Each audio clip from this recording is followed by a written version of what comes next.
We all dream of that perfect getaway.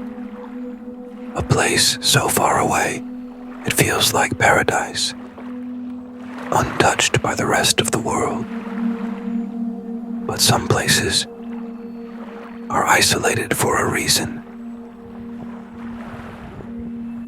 Ethan and Lisa had been looking for a unique vacation, a place far from crowded beaches, from tourists.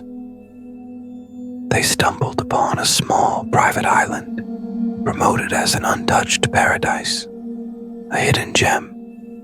It seemed too good to be true. The only way to get to the island was by a single, weathered boat. No hotels, no resorts, just them. A rented cabin and the ocean surrounding them. The isolation was part of the allure. The boat captain had warned them, stay close to the cabin. Don't wander the island at night. They brushed it off. After all, what could possibly happen in paradise? That first night, everything felt perfect. They watched the sun melt into the horizon, the only sound being the soft crashing of waves. But as darkness fell, the silence became unnerving, too quiet, as if the island itself was holding its breath. Then they began to hear it. Whispers. So faint it was impossible to tell where they were coming from. At first, they thought it was the wind, until the voices started calling their names. Lisa was the first to notice. She heard her name, so soft, like a breath on the wind.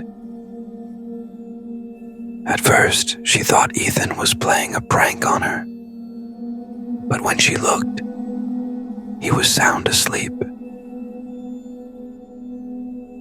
The whispers grew louder, more insistent. They seemed to come from deep within the island, somewhere out there, beyond the safety of their cabin. The next morning, Ethan confessed he had heard the same thing. A voice calling him from the jungle. They both laughed nervously, trying to dismiss it as their minds playing tricks. But neither of them could shake the feeling that something was wrong. Later that day, while walking along the shore, Ethan noticed something strange. Footprints in the sand.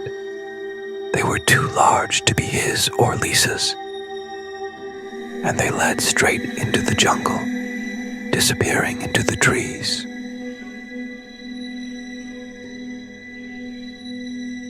He followed them cautiously until the jungle swallowed him whole. The deeper he went, the louder the whispers became, like dozens of voices overlapping, unintelligible, but familiar. It was then that Ethan realized they weren't alone. He ran back to the cabin, his heart pounding. "We have to leave," he told Lisa, but the boat wouldn't come until the next day. They were trapped.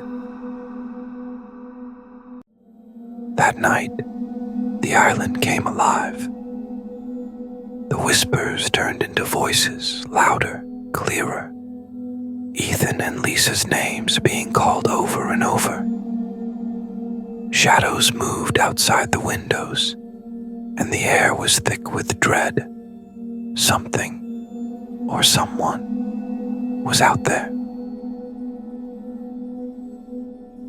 Then they saw them, figures moving in the jungle, not quite human, their faces twisted and wrong, eyes glowing faintly in the darkness, and they were getting closer.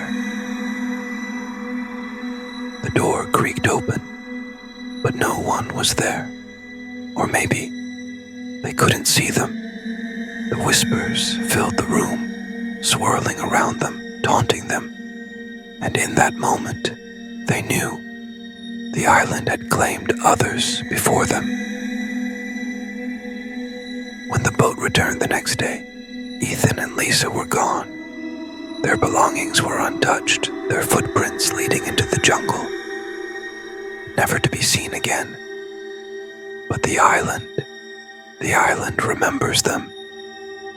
Their whispers join the others, calling out to the next visitors who will set foot on its cursed shores. So, if you ever hear of an island getaway too good to be true, remember, some places are better left alone, and some voices will never stop calling you.